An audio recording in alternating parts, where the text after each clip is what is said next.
രണ്ടു ദിവസത്തെ സന്ദർശനത്തിനായി പ്രധാനമന്ത്രി നരേന്ദ്രമോദി യുകെയിലെത്തി. ഇന്ന് യുകെ പ്രധാനമന്ത്രി കെയർ സ്റ്റാമറുമായി ചർച്ച നടത്തുന്ന അദ്ദേഹം സ്വതന്ത്ര വ്യാപാര കരാറിൽ ഒപ്പുവെക്കും. ഊർജം, പ്രതിരോധം, വ്യവസായം തുടങ്ങിയ മേഖലകളും ചർച്ചയാകും. തുടർന്ന് മാലദ്വീപിലേക്ക് പോകുന്ന പ്രധാനമന്ത്രി ജൂലൈ 26-ന് അവരുടെ 60-ാം സ്വാതന്ത്ര്യദിനാഘോഷത്തിൽ വിശിഷ്ടാതിഥിയായി പങ്കെടുക്കും. വിവരങ്ങളുമായി ഐസൻ ജോസഫ് ചേരുന്നു. ഐസൻ, ഈ നരേന്ദ്രമോദിയുടെ യുകെ സന്ദർശനം എത്രമാത്രം പ്രധാനപ്പെട്ടത്?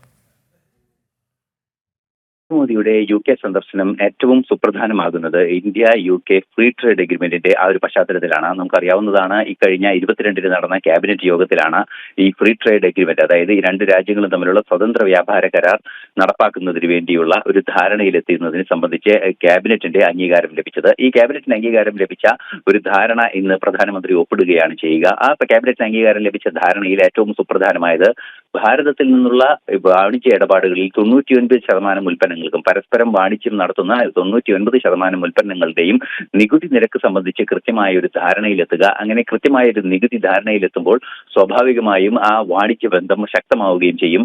2030 നിലവിലെ വാണിജ്യ ബന്ധത്തിന്റെ 2.5 ഇരട്ടിയിലേക്ക് വാണിജ്യ ബന്ധം ഇരു രാജ്യങ്ങളും യുകെയുമായുള്ള വാണിജ്യ ബന്ധം വളർത്തുക എന്ന കൃത്യമായ ഒരു അജണ്ടയാണ് ഇതിന് പിന്നിലുള്ളത്. ആ അജണ്ടയുടെ ഭാഗമായി നമുക്കറിയാവുന്നതാണ്, ഭാരതം വൻതോതിൽ ഒരു കുതിപ്പ് സാമ്പത്തിക രംഗത്ത് നടത്താനിരിക്കുന്ന ഒരു പശ്ചാത്തലത്തിൽ ഈ നിർണായക കരാറിന് ഏറെ പ്രാധാന്യമുണ്ട്. ഭാരതത്തിന് വലിയൊരു മാർക്കറ്റ് തുറന്നു കിട്ടുന്നു. അതുപോലെ തന്നെ ഭാരതത്തിന്റെ മാർക്കറ്റിൽ വലിയൊരു മത്സരം ഉണ്ടാക്കുന്നതിനും ഉൽപാദനക്ഷമത വർദ്ധിപ്പിക്കുന്നതിനുമുള്ള ഒരു സാഹചര്യം ഉണ്ടാകുന്നു. ഇത്തരത്തിൽ പരസ്പര ധാരണയോടെ രണ്ട് ശക്തമായ രാജ്യങ്ങൾ ഒരുമിച്ച് പ്രവർത്തിക്കാനുള്ള വലിയൊരു നിർണായക ധാരണയാണ് ഇന്ന് ഉണ്ടാവുക. അതുതന്നെയാണ് ഇന്നത്തെ സന്ദർശനത്തിന്റെ ഏറ്റവും സുപ്രധാന ഘടകം. സ്വാഭാവികമായും പ്രതിരോധം, അതുപോലെ തന്നെ അനുബന്ധ ഘടകങ്ങളിലെല്ലാം തന്നെ കൃത്യമായൊരു നിലപാട് ഭാരതത്തിന് ബ്രിട്ടനുമായുള്ള സന്ദർശനവുമായി ബന്ധപ്പെട്ടിട്ടുണ്ട്. അത്തരത്തിലുള്ള ബ്രിട്ടനുമായുള്ള ബന്ധങ്ങൾ ശക്തമാക്കുക, കെയർ സ്റ്റാമറുമായുള്ള കൂടിക്കാഴ്ചയിൽ ഇക്കാര്യങ്ങളെല്ലാം തന്നെ ചർച്ച ചെയ്യും. മറ്റൊരു സുപ്രധാന ഘടകം എന്ന് പറയുന്നത് ഭീകരവാദത്തിനെതിരായ ഉറച്ച നിലപാട് തന്നെയാണ്. നമുക്കറിയാവുന്നതാണ്, ഭീകരതയുടെ ദുരന്ത ഫലങ്ങൾ ഏറെ അനുഭവിച്ച രാജ്യമാണ്, ഇപ്പോഴും അനുഭവിച്ചുകൊണ്ടിരിക്കുന്ന ഒരു രാജ്യം കൂടിയാണ് ഭാരതം. സ്വാഭാവികമായും ഭീകരതയ്ക്കെതിരായ ഉറച്ച നിലപാടിനെ ലോകരാഷ്ട്രങ്ങളെല്ലാം തന്നെ പിന്തുണയ്ക്കുന്ന ഒരു സാഹചര്യമുണ്ട്.